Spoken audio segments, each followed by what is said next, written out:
Hello and welcome back. You know what to do. Grab yourself a cup of coffee, grab yourself a cup of tea, or grab yourself a cup of water, and let's get straight into the news. So if you haven't heard, poor Prince Charles has caught the virus.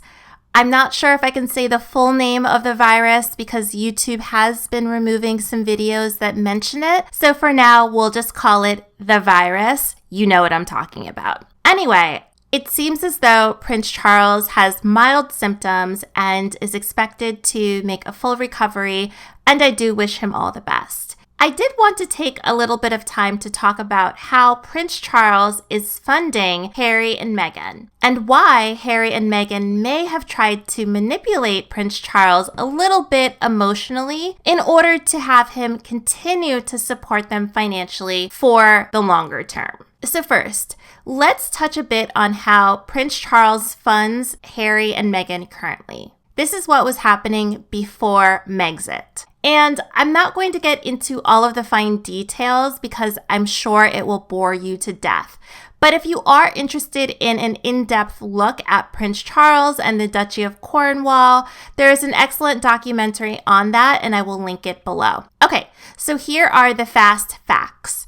Meghan and Harry said that they want to be financially independent, but they actually mean they want to be financially independent from the British taxpayers. They don't mean they want to be completely financially independent, except it seems as though they still want the taxpayers to pay for their security. All very confusing. But it does seem as though the majority of their funding is still going to come from Daddy, as they showed us on their website. So let's hop over to SussexRoyal.com and see what they wrote. So pre-Megxit, Harry and Meghan got their money from two places, the Sovereign Grant and the Duchy of Cornwall. The Sovereign Grant is money that comes from the Crown Estate. Essentially, the government gives the royal family funds to conduct their official activities and to maintain their occupied palaces and estates. This amounts to about £80 million per year. Of course, that amount is divided among the various royal offices and households. And then the Duchy of Cornwall is Prince Charles's collection of properties, which brings in an income of over £25 million per year. This,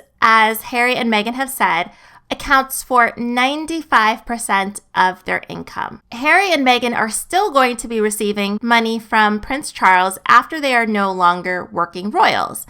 And the question is, why? I can understand why William and Kate would get money from the Duchy of Cornwall. This is because full-time working royals cannot work and they cannot collect income. So the Duchy of Cornwall provides Kate and William with income for their personal expenses that are not covered by the Crown Estate. Remember, the Crown Estate is only to be used for the royals' official duties, their official office activities, and the upkeep of their properties. Anything related to their own personal holidays, their own personal money for their children, all of these things has to come from outside of the Sovereign Grant.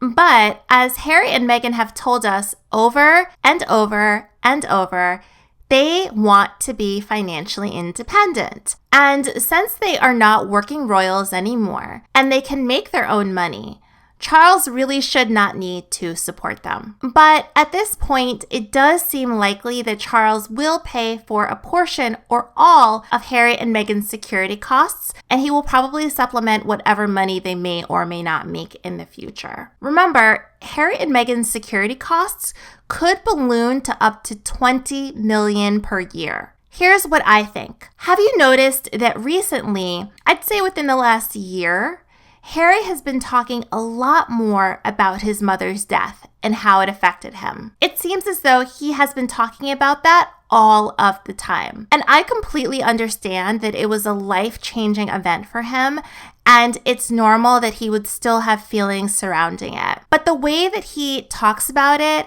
makes it seem as though it just happened yesterday. It just seems as though it is really all that he can talk about, how emotionally affected he has been. From the documentary in South Africa, to the Centibale dinner, to allegedly talking about it for $1 million at a private JP Morgan event. Harry has been talking about his mother a lot. Here's my theory. Among other things, I think that this could be a little strategic. Harry and Meghan knew that they wanted to leave the royal family. They also knew that they still wanted to keep the funding from Prince Charles. I think that they are emotionally appealing to him based on guilt. As we know, Princess Diana died tragically, and it seems that while Harry did have support of his family, he was a bit lost in some ways compared to his brother William. I think that Charles still feels some guilt about that.